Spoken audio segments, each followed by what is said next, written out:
All right, Anshuman. Welcome to another episode of Honestly. You know why you're here. Okay. I need help with my US stock portfolio. Can you please help? मैंने आपका अभी portfolio देखा and it basically has Nvidia, Amazon, Coca-Cola, Berkshire Hathaway and Google. आपका research basically था Google में popular US companies. Yeah. That's what I did. It makes sense to invest in big establishments, but I feel that there are bigger growth opportunities in relatively smaller companies. अगर सब सिर्फ top companies में invest करके पैसा बना लेते तो आज सारा इंडिया सिर्फ रिलायंस, हिंदुस्तान यूनिलीवर में इन्वेस्ट करके बैठ जाता. Yeah, I get that, but मेरे पास टाइम नहीं है यूएस स्टॉक्स रिसर्च करने के लिए. इंडिया में when I'm here, day-to-day activity, talking to friends, you get to understand how companies work in day-to-day activities. मैं US में नहीं रहता, so I don't understand that world as well as I understand the Indian markets. So now what should I do if I don't have time to research? My recommendation is stop buying US stocks. Stop buying US stocks. Yes.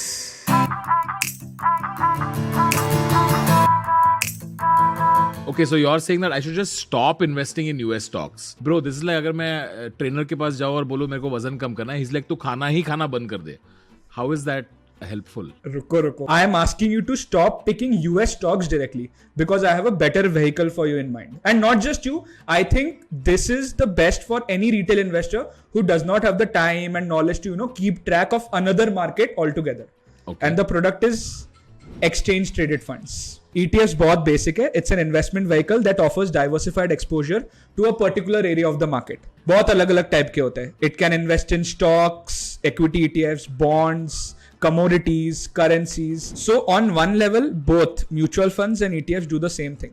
That is giving access to investors to a diversified basket.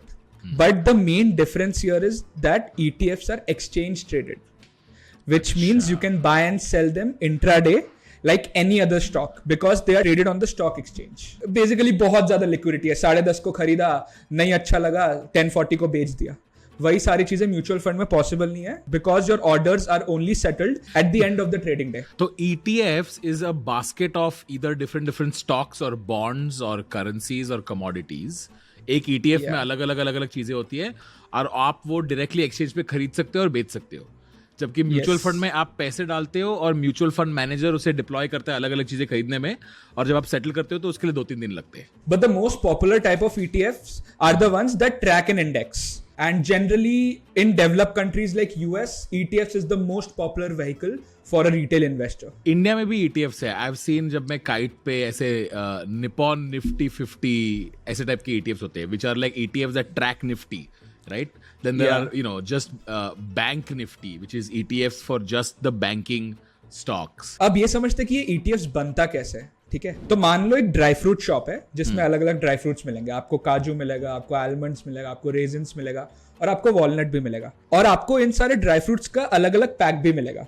एक pack में सिर्फ 4 है, एक pack में 2 है, 3 है, ऐसा. And the price of these packs is basically the sum of all the underlying dry fruits. अब इस केस में जो इंडिविजुअल ड्राई फ्रूट्स है वो है स्टॉक्स. ठीक है, तो काजू हो गया स्टॉक 1, आलमंड हो गया स्टॉक 2 और ये जो पैक है वो है हमारा ETF. Exchange traded funds.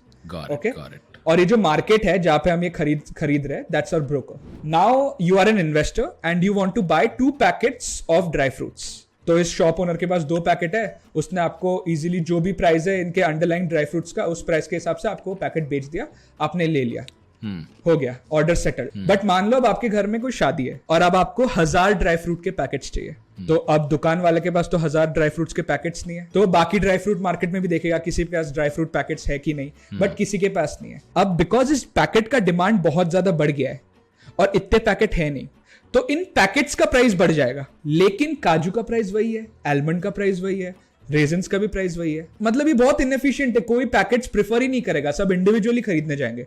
But किसी को भी नहीं पता काजू कितना अच्छा है, आलमंड कितना अच्छा है, इसलिए वो लोग पैकेट्स खरीदना चाहते हैं. इसीलिए ETF का जो क्रिएशन प्रोसेस है ना, वो बहुत ही ज्यादा इंपॉर्टेंट है ETFs को समझने के लिए.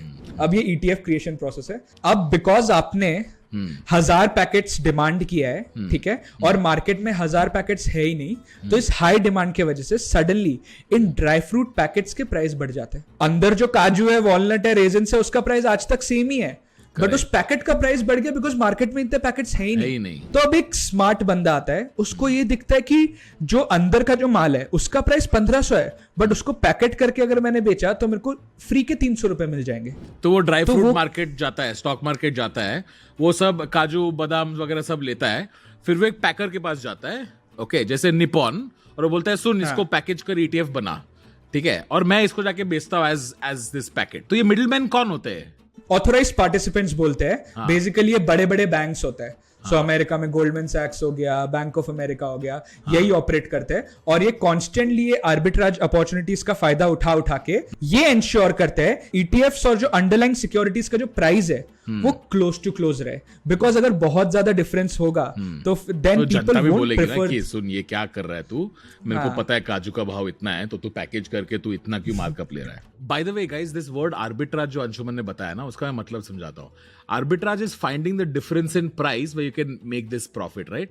तो जनता अलग अलग चीज में आर्बिट्राज करती है, लाइक इन दिस केस काजू बादाम का प्राइस पैकेट में जब आता है उससे कम होता है, तो उसमें गैप दिख गया। तो अक्सर लोग अलग अलग ये भी करते हैं अंशुमन, पता है, आर्बिट्राज में लोग करेंसीज में आर्बिट्राज करते हैं, okay, like okay $1 to yen का प्राइस इतना है, लेकिन $1 to रुपीज का प्राइस इतना है, तो अगर मैं यहाँ पे खरीद बेच दो रुपए का फायदा करूं तो उससे भी थोड़ा प्रॉफिट बनता है। So people do this in trading all the time, especially like I know that people do it in crypto trading all the time, USDT to bitcoin and then bitcoin to INR, इसमें थोड़ा सा gap रहता है, तो उसमें थोड़ा सा पैसा बन जाता है।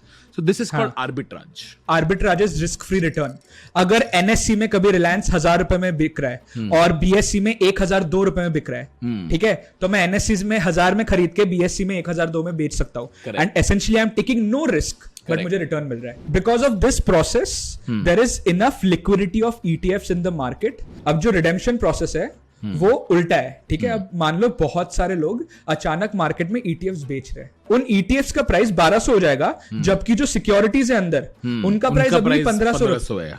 तो अब ये क्या करेगा स्मार्ट गाय ये बोलेगा कि मुझे ये सारे पैकेट ले और उसके बदले मुझे स्टॉक्स दे अंदर के, ठीक है।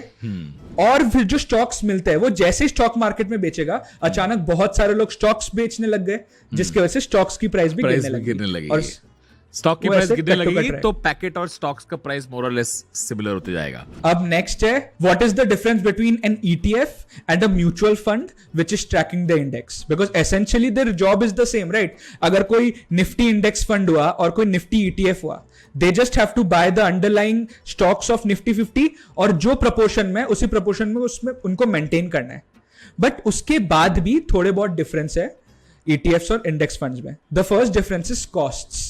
ETF का कॉस्ट, ETF का जो एक्सपेंस रेशियो होगा वो इंडेक्स फंड से जनरली कम होगा, नॉट हमेशा बट जनरली कम ही रहता है, ठीक है। जब भी कोई इन्वेस्टर एक म्यूचुअल फंड को खरीदता है, म्यूचुअल फंड को बहुत सारा काम करना पड़ता है। Firstly they have to process the order internally, then they have to record who has entered the buy order, then they have to figure out how much money that investor has deposited, और उसके बाद जो portfolio asset manager है उसको market में जाके वो stocks खरीदने पड़ेंगे ताकि वो यूनिट्स बन पाए म्यूचुअल फंड के। तो बहुत सारा काम है, बहुत सारा पेपर वर्क है। ETF का बहुत सिंपल है, when you want to buy shares of an ETF you just have to enter an order in the brokerage account which you are using. So सारा पेपर वर्क एसेंशियली ब्रोकरेज का होता है, demat account जिसके पास है उनका होता है। So less paper work means less costs. Third reason is transparency. ETFs का जो होल्डिंग्स है आप डेली बेसिस में देख सकते हो, वो रोज डिस्क्लोज करते हैं। बट जो म्यूचुअल फंड्स या इंडेक्स फंड्स होते हैं उनका डिस्क्लोजर इंडिया में मंथली बेसिस पे होता है और US में क्वार्टरली बेसिस में होता है, मतलब हर 3 महीने। And the main difference between ETFs and index funds is tax efficiency. If a mutual fund और ETF hold securities that have appreciated in value and sell them for any reason, they are essentially creating a capital gain. And उस capital gain में tax लगता है हमेशा. Now, when a mutual fund investor asks for her money back, the mutual fund must sell securities to arrange cash for those units. तो उनको market में जाकर वो यूनिट्स बेचने पड़ेंगे और अगर गेन में हुआ तो उसका टैक्स भी इंप्लीकेशन आएगा और फिर बाद में पैसा अरेंज करना पड़ेगा। बट जब कोई इंडिविजुअल इन्वेस्टर ETF बेचता है, it is basically selling the ETF to some other person. So it's just changing hands. ETF level पे कोई stocks खरीद या बेच हो ही नहीं रहा है. वो बस पैकेट पास हो रहा है, पैकेट के अंदर की कोई चीजें अनपैक नहीं हो रही है. And that's why ETFs are more tax efficient because they are creating less capital gains as compared to index funds. Okay, now I understand how ETFs work, and I know how to buy ETFs in India, but how do I buy ETFs in the US? I know IND Money पे US stocks मिलते. Do they also have ETFs? अगर आपको IND Money में US stocks खरीदने को मिल रहा है तो आपको ETFs भी जरूर मिलेंगे. Now how to pick the right ETFs? The first thing to look at is definitely category. अगर आपको US के broader market में invest करना है तो आप S&P 500 का ETF ले लो. Or if you believe that America's tech supremacy will continue, then you can invest in an ETF that tracks the Nasdaq 100. अगर आपको कोई कंट्री का ETF ट्रैक करना है वो भी आप कर सकते हो. तो ये एक बहुत अच्छा टूल है ETF.com which gives you all details about any ETFs in the world. तो मेरे को देखना है कि चाइना का China's version of Nifty, how is that doing, etc. I can buy different ETFs from around the world, from different markets. तो आपको ETF screener में जाना है. आप अगर आपको US के कोई सेक्टर में देखना है तो आप कोई भी सेक्टर इधर चूज कर सकते हो. अगर आपको चूज करना है according to the size of the companies तो आप इधर चूज कर सकते हो. और अगर आपको कोई भी कंट्री का ETF देखना हो तो आप इधर चूज कर सकते हो. Second is size. Since one of the biggest advantages of ETFs over index funds is the immediate liquidity, a higher assets under management and daily trading volume will ensure that the difference between the buy price and sell price is very tight. So अगर आपको bid ask spread के बारे में पता है? नहीं. So it is basically the difference between the highest price that a buyer is willing to pay and the lowest price that a seller is willing to sell it. And ये चीज जितना ज्यादा लिक्विडिटी होगा ना उतना ये difference कम होते जाएगा. ठीक है. तो वही है ना, ऑर्डर बुक पे जितने ज्यादा लोग खरीदी बेची करना चाहते हैं उतना लाइक्लीहुड है कि कोई दो मैचर्स मिल जाएगा, बायर और सेलर. तो liquidity basically means the number of buyers and sellers and their assets that are available to trade. So this is SPY. Okay, SPY is basically an S&P 500 ETF, and it is one of the oldest and the largest ETFs in America. इसके assets under management है $377 billion. इनका average daily trading volume है $24 billion, and their average spread is 0%. Oh wow. Gap ही नहीं है bye और cell में. कुछ गैप ही नहीं है. Third is cost. जितना कम एक्सपेंस रेशियो उस कैटेगरी में उतना बेटर है because it's essentially taking away from your returns. Third is how well is the ETF tracking the index.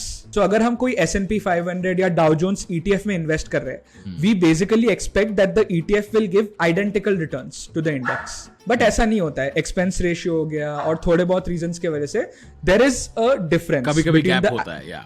Generally slightly lower because अगर वो पूरे इंडेक्स को कॉपी कर रहा है सो इंडेक्स से ज्यादा तो नहीं आ सकता बट कम होगा बिकॉज एक्सपेंस रेशियो है, स्प्रेड का हो सकता है इशू.